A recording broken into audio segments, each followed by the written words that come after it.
Hi, I'm Asmita Banerjee. We are back on this channel to talk about improving the quality of work in our cell culture labs. Today, we will talk about contaminations in the cell culture lab. What are you supposed to do if a culture gets contaminated? Of course, labs can be different, but one procedure should be followed by every lab. Confirm, trash, inform. First of all, make sure it is really a contamination. If you are not 100% sure, ask an experienced person, which, by the way, may not be a fellow student. Make pictures of the contaminated flask or plate. And when you have the confirmation that there is a contamination, whether it is bacterial, fungal, or a yeast infection, get rid of the culture. Trash the culture and all reagent aliquots that had been used for the cultivation of the infected culture, and wipe down the incubator and any other surface that could be contaminated too. These are the immediate measures you take in case of a contamination. Inform the person in charge that you had a contamination. A contamination can happen to anyone, so that person should not freak out over this. But this person in charge, which could be a lab manager, a PI, a group leader, a postdoc, whoever, needs to know it, because this person is supposed to have an overview of what is going on in the cell culture lab.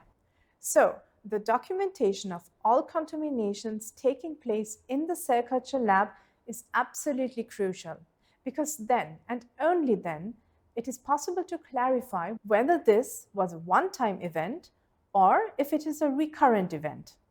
If this was just a one-time thing, really don't worry about it. Maybe check your aseptic skills once more and make sure that you work by using best practices, and that's it. However, if it is a recurrent event, then your lab may be in bigger trouble. It has to be clarified whether these contaminations are happening to one single person, if they are happening within a group, or if there are maybe several groups affected. This is not at all about pointing fingers at anyone. This would be unprofessional. It is all about tracing down the source of the recurrent contaminations. Now, what can you do if you have recurrent contaminations? Start small, then get bigger with your measures. Phase 1. First, get rid of the aliquots that had come into contact or were used for the contaminated culture. Then, see what happens. If the contaminations continue to happen, phase 2, you will have to trash all aliquots of the affected batch. Let the laminar hood get inspected if the HEPA filters are still intact. Heat sterilize the incubators and take special care for disinfecting the water bath. Anyway, make sure that all surfaces of the cell culture lab are disinfected daily. Check the air drafts in the cell culture lab. Maybe the source of the contaminations is outside of the cell culture lab. If all this has been done and the contaminations continue to happen to one batch of cells, even after thawing a fresh vial, then you will have to trash the entire cell bank of that cell line from the liquid nitrogen tank. And if this happens to different cell batches, then you have reached phase 3. You will have to trash everything in the cell culture lab that is not originally packed. It feels like apocalypse. You have to trash everything that has been opened.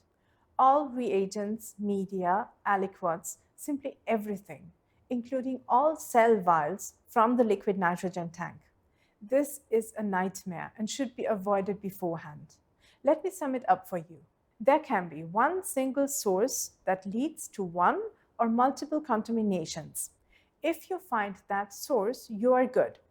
Or you have multiple sources. This situation will lead to recurrent contaminations in any case. Here, a lot of effort will be needed to get the cell culture lab freed of contaminations. This will include optimizing the setup of the lab and additional training sessions for the staff.